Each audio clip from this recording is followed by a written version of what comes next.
When you're first starting out learning the computer, it's easy to get a little bit confused with all the different terms and jargon that's tossed out there. But the one thing you really want to get to know and be familiar with is called the hard drive. So, most of us have heard of the hard drive before, but weren't quite sure exactly what it is and what it does and what its purpose is for. So today's video is going to be short and simple, but right to the point, and we are going to introduce the hard drive. So if you're using a laptop, this is what your hard drive looks like inside of your laptop. If you gently just turn your laptop over, you won't see anything in particular stand out because there are covers on top of it. However, if you ever need to get your hard drive replaced, a tech expert will go ahead and take the screws off of that cover on the back, and this is somewhat similar to what you would see on the other side. Now, this is the actual hard drive itself, that little purple, the thing with the purple background there. And it looks small, but boy is it mighty. What does a hard drive actually do? A hard drive is the hardware component, so just that physical piece inside your computer that stores all of your digital content. It stores documents, pictures, music, videos, programs, applications, and operating systems. Hard drives can be external or internal, but every computer, especially now, has a relatively decent hard drive, which really all I mean is that there's a decent amount of storage available. A long time ago, when laptops and, well, actually desktop computers first came out, the amount that you were able to store on a hard drive was really, really low, just a couple of gigabytes. Now, the average size is anywhere between 156 or 256 gigabytes. And on the little bit more medium end, you can get over 500 gigabytes of storage. So we've really come a long way in our technology. Everything stored on a hard drive is measured in terms of file size. Documents are usually pretty small. Pictures are a little bit bigger than documents. Videos are much bigger than pictures. Music, or MP3s, can be a little bit on the bigger side as well. But really, the largest is going to be your applications and videos. So if you wanted to see how much storage your computer had left or how much is being used, I'm going to show you how to check that today. So here we have my desktop, and I'm just right at the very beginning of my computer's interface. Now, you could technically go over to your start menu, and you can go into your settings, and you can dig into here and find out exactly where your storage is. However, I like to use the easy way. And so most of our computers now have this little search box here in the taskbar or start menu down here. And you can actually go inside this box and just type in storage. And see, I didn't even have to type a lot of it in. It kind of pre-populated it. And here I have storage settings. So when I open this up, it gives me a good idea as to how much storage I have left on my computer. Now, luckily for me, I am basically running on a 2 hard drive computer. I have another hard drive that I use for my work stuff. So although it looks like I have a pretty full amount of storage here, I do have another hard drive to back up a lot of this stuff on. But this is a really good indicator as to where some of your files or apps or whatever might be taking up some of that storage. This is where you will find how to narrow that down. So it shows me that on my Windows, or the C drive, that is another name for your hard drive, I originally had 118 gigabytes. Now I've used up, over here you can see I've used up 78 gigabytes. And this is my remainder.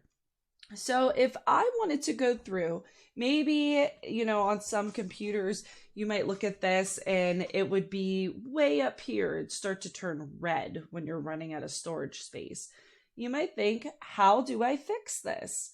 So if you have a lot of pictures, and this is one of the number one things people say to me all the time, they say, I have so many pictures, I have to delete my pictures. No, pictures do not take up very much at all. So pictures are the least of your concern. So if you find yourself running out of storage, keep in mind that pictures are not the heart of the problem.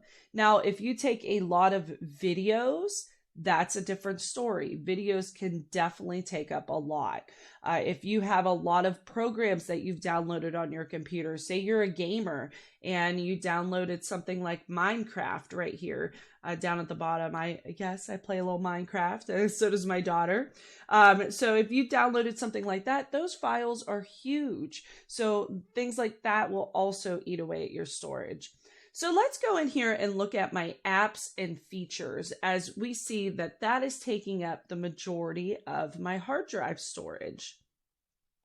So when you click on it, you can actually scroll down the list here and you can see all the different programs that you have on your computer.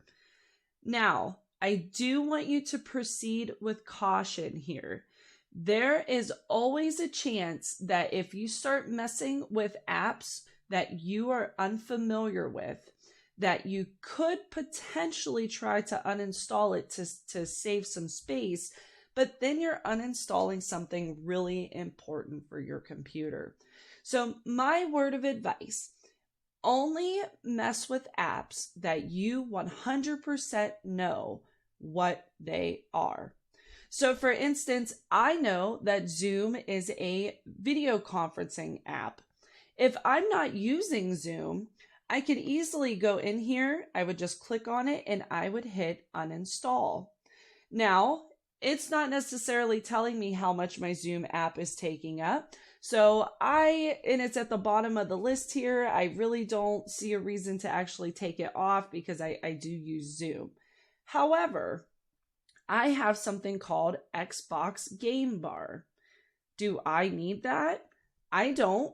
However, when I go to uninstall it, the buttons are gray, which means my computer is literally telling me, you can't take this off. So you have to sort of give it a try and go in there and looking and see what it is that you use and what it is that you can take off. But if it says anything about the actual computer itself, leave it alone. Or if you're unsure of what it is, you can always toss something into a quick Google search. So let's see if I can find an app here that I don't use that I can take off. I do not use Steam. So here I can go ahead and uninstall Steam. It says this app is and its related info will be uninstalled, and that is okay. Steam is just an online application that you can use to game on. So this usually pops up whenever you try to uninstall a program. It says, do you want to allow this app to make changes to your device? Yes, I do. I want it to change the fact that it is on my device, and I want to take it off. So I'm going to hit yes. Okay, and you might have to hit the uninstall button again. And now it's doing its job. It's uninstalling all of those files for my computer. And sometimes they do take a little bit, but this one is now completed. I can close out, and as you can see, it is no longer on my list. So that is really the basic part of learning about storage, trying to uninstall an application. But one more little thing that I want to discuss, and I use a little bit of a metaphor, I guess, when talking about this. So if you are looking at your documents or photos, so I'm going to go ahead into my files and I'm just going to find something that I want to delete. So I'm going to go ahead and delete this document right here.